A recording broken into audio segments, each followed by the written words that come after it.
Hi golfers, Rob Cheney here from GOLFTEC Singapore. Today's video we are going to discuss the stinger or the punch shot. Made famous, I think, most notably by Tiger Woods. The stinger shot allows you to lower your ball flight and control your trajectory. But it's not just a one-stop shop. This isn't just something you need to do off the tee. Learning the mechanics of how to hit this shot can be hugely beneficial to improve your overall ball striking and help you to change your ball flight. I'm going to be using the Hackmotion wrist sensor again to dive into the detail of exactly what the wrists are doing to hit this shot. I think you're going to enjoy this. There's lots to be learned, so let's get going.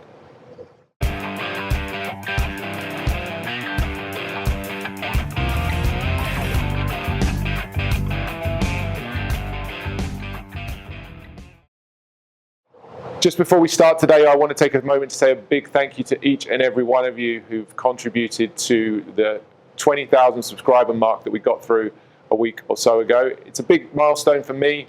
Never really thought about creating content that would be watched by so many people. It's really humbling to know that it is, and it's also great to receive your messages all the time saying how much the videos are helping. So thanks for your support. 20,000 in the bank. Let's look towards the next milestone and keep growing the channel and the community. So let's hit a couple of shots and take a look at the differences between a standard swing and how the wrists work in my swing and how I would hit a low punch or stinger shot. Let's start with the standard.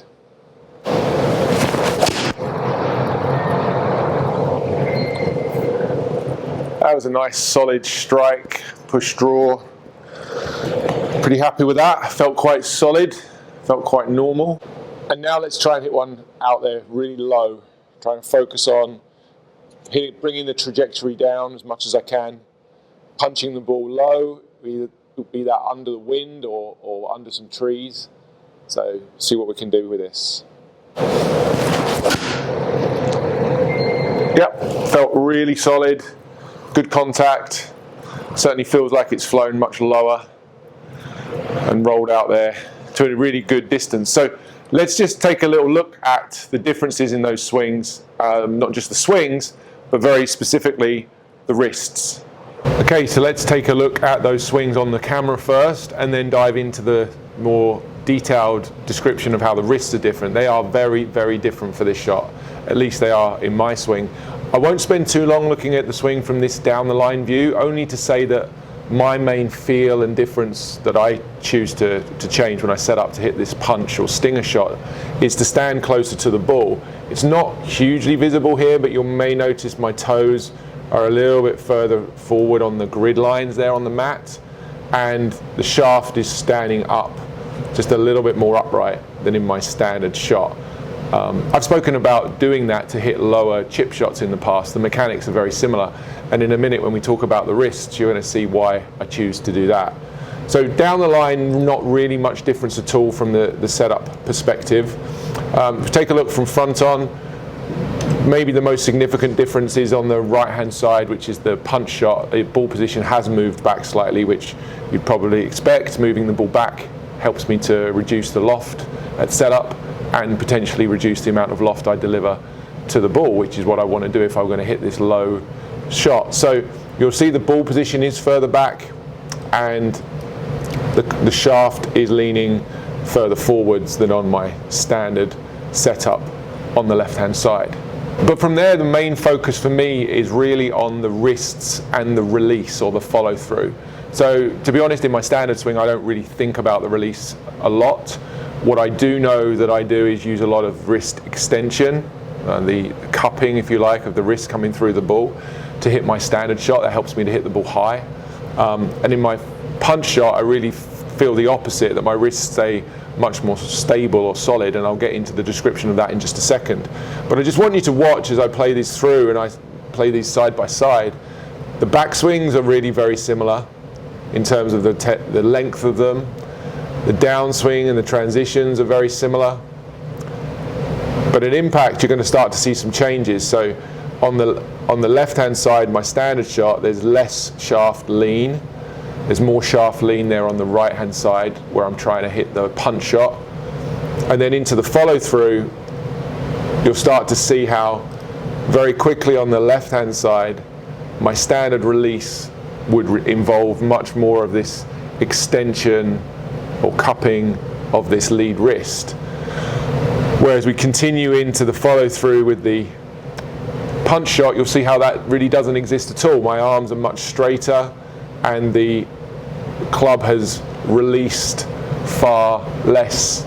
So as I continue that comparison going forward, you'll see how the standard shot continues to recock the wrists, moving up into a full finish, and the punch shot on the right, the arms have remained very straight and the wrists have stayed extremely stable. You're going to see that in the wrist data in a minute, and I'm going to show you how you can practice that to really improve your ball striking.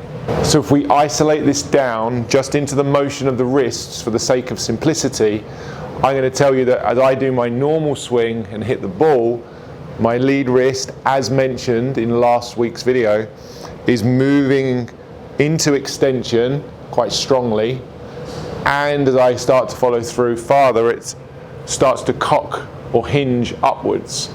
So you'll see that in the standard swing that I just showed you. And in my punch swing, I'm doing, in my mind at least, the very opposite, and the data would back that up. So I would keep my lead wrist much flatter throughout the entirety of the follow through. But more importantly, and this is the learning that I want you guys to take from today's lesson, I'm really using the up and down movement, or specifically the down movement of the wrists, to really manage this piece properly. So I mentioned earlier I stand a little closer to the ball to hit this lower shot. That's because I'm trying to utilize this uncocked feeling, this ulnar deviation, the downward cocking of the wrist, to keep my wrist more stable, keep the loft off the face, and help me hit lower. So said simply, take your wrists, both of them, point them out like little gun fingers like this, and point them down to the ground. Get that sensation of creating the uncocking of the wrist. That's the feeling that I want you to have when you hit the ball, and hold that finish, hold that downward cock into the follow through. The wrist numbers on the Hackmotion are going to back that up, which we'll go through in just a second. So you're going to go back pretty normal. As you hit the ball, feel like you're uncocking or raising the handle of the club upwards, and keep that feeling of these wrists uncocked into the follow through, and stopping fairly quickly, because obviously we're trying to hit a punch shot. Most of you are going to experience an extreme improvement in your ball striking, because this helps to manage the wrists in a way that's generally a lot less chaotic than you're doing naturally. So hold the wrist down, point my thumbs down to the ground more in the follow through. Even in the finish there, really trying to feel like I keep pushing the wrist down and pointing the club head more down towards the ground. So one final look at the swings, and this time also the wrist data. What was really going on, feel versus real? Well, I said that I felt my wrist in the punch swing was a lot more stable, and the data would 100% back that up. As we look at the swings on the screen, you'll actually start to, I've also put some of the shot data on there, primarily the distance the ball flew, but also the height that the ball flew. You'll see that the punch shot there was a 10-yard lower peak height of the ball flight. So quite a significant, good 30% of the ball flight had dropped there. But the distance was very close to being the same, 165-yard carry versus 159. So an extremely useful shot while retaining a lot of power. How did I do it? Let's look at the wrist motion, and specifically to start with the up and down motion. What was really going on? Well, if you take a look at the wrist motion and the ulnar radial measurement, which is that -22 number, when I'm at impact right here, that's -22. You don't really need to know about how that number is created, but what you need to just pay attention to is as we move through into the follow through, -22 becomes -21, 22, 22, 21, 20, 20, 21, 20. So all the way back to 21 again, all the way from impact through to the end of the swing, this angle, this up and down wrist cock really isn't changing. And that's what I felt, that's what I said I felt, and the wrist data backs that up as well. And then as we take a look in terms of whether the wrist is moving much in this plane of motion, the flexion extension, we know from the full swing, my regular swing, there's a lot of extension in the follow through. But if we take another look here at the punch swing and the data, take a look at that top number this time, that number that reads 11. And as we take that number 11 and we go through the time and space of the swing, you'll see how that moves just towards 15, 16, 17, 18, 20, 21 into the follow through, 22, and then very quickly stabilizing around the high teens before returning to 15. What does that mean? That means that as I've hit the ball, my wrist is practically flat. There's a tiny little movement into extension. The momentum of the club is creating that. But almost immediately after impact, I stabilize this and keep the wrist very, very stable and constant. So that means it's not flexing and extending very much at all, and it's not cocking up and down very much at all. So I see plenty of positives in terms of introducing this type of shot and this wrist motion to your swing. Huge amount of positives, reducing the variables, improving your ball striking, and helping you become a better golfer. So guys, there you have it, some education and insight into the detail of the wrist motion to hit that lower punch shot, whether that be chipping back out under the trees or trying to flight your ball a bit lower into the wind. An extremely useful shot for helping to control contact and deliver very consistent ball speeds, meaning more consistent distances, particularly with your irons. It's a reason you'll see a lot of good players having a relatively short follow through with their irons. They're trying to just ensure they control the strike.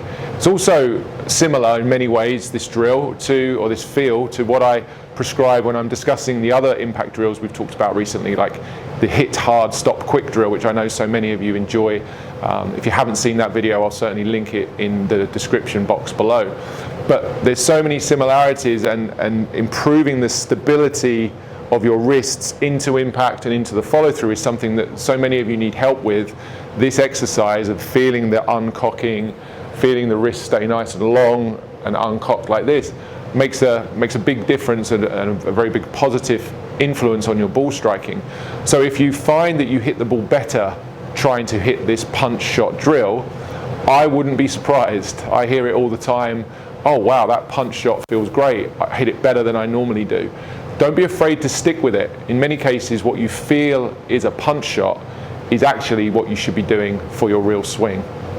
Guys, as always, thank you for watching. I hope you found the video educational, informative, and of course practical, something you can go to the driving range today, this weekend, and use and get some benefit from. If you did enjoy the video, please remember to hit that like button and get down in the comments and tell me what you thought. It's always good to hear your point of view and whether or not the video was helpful. Before you go, please don't forget to hit that subscribe button if you're new to the channel, and I look forward to seeing everybody again very soon on another video.